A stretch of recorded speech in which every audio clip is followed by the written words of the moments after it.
Friends, today we are going to talk about speech.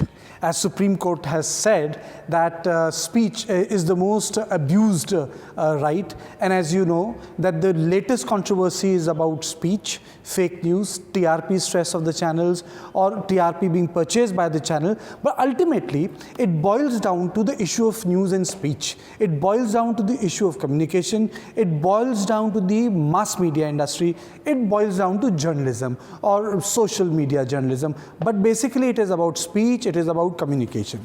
So the fundamental line or the fundamental issue here is there a difference between free speech and responsible speech? But before I go down to the main subject, which is about free speech and responsible speech, let me just take you through some important issues, which is about fake news, which leads to polarized news, which is in the garb of a normal speech, but ultimately what it does, it undermines democracy. What happened in America, it undermined American democracy, elections got influenced. It has the potential to undermine democracy in India because you can influence the voters. It increases social violence, and technology sharpens the polarized division, which means that technology creates so much of division of views that it leads to a place where no one wants to speak to each other. They want to listen to their own views. So ultimately, the whole regulations which we are talking about is you want to have a free speech, but with responsibility. But here is the, I would say, spin. You would be very surprised to know that this is not a new debate. This is not something which was born today. This is a very old debate.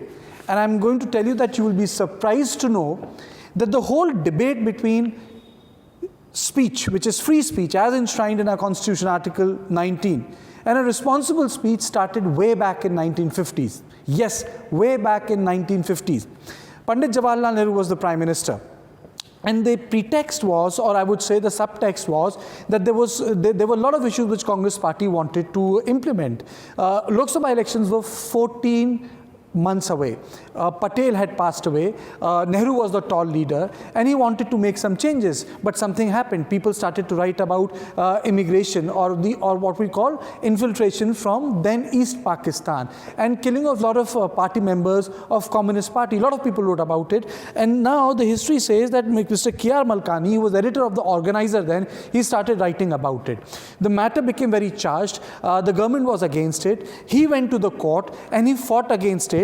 Then N.C. Chatterjee, on part of Mr. Malkani, fought the case, whose son went on to become the Speaker of Lok Sabha, Somnath Chatterjee, and he went on to win the case. Now, the issue is, Congress wanted to provide against abuse of freedom of speech in which judicial intervention could not take place. Since the case which was fought by N.C. Chatterjee on behalf of K.R. Malkani, they overturned the restrictions which were being put by Congress government.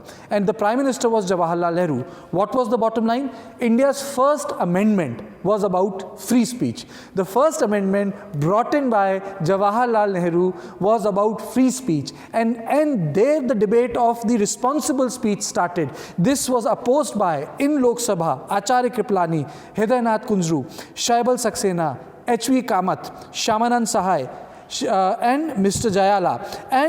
And you will be very surprised to know there was no resistance from the party. So the debate or the first amendment of the Indian Constitution was on the free speech. And the whole idea or the argument on the part of the Congress party was that there is an issue of communalism, there is an issue of social division, there is the issue of social change which is being resisted. So the issues were different, but the tension between a free speech versus responsible speech existed in 1950. So we can say that this debate has not started today. It was not born yesterday. It was not born in 1975 during emergency. The seeds of fight between free speech and responsible speech was in 1951 when Jawaharlal Nehru amended the Constitution. So today, after so many years, we are back to square one, where we are talking about fake news, polarized news in garb of free speech, and we want people to exercise restraint so that the society is not divided. So friend, this is part of our series where every week we'll be digging into the current controversies and trying to find the historical roots of the division or historical roots of the origin of these issues. So, a lot of people would say that maybe it must have started when Indira Gandhi was the Prime Minister. No. It started when Jawaharlal Nehru was the Prime Minister. It was the first amendment which the government of India did before the first general elections. And this happened right 14 months before it. And at that point of time, the Home Minister was Acharya Kripalani. He wanted even more stringent measures. But then, you still have the laws. If government wants to restrict speech, it can, and judicial intervention is not there. So this is our first edition on the historical nugget which we have brought in front of you about the nature of debate between free speech and responsible speech. Signing out, Kartikeya Sharma for WIOM.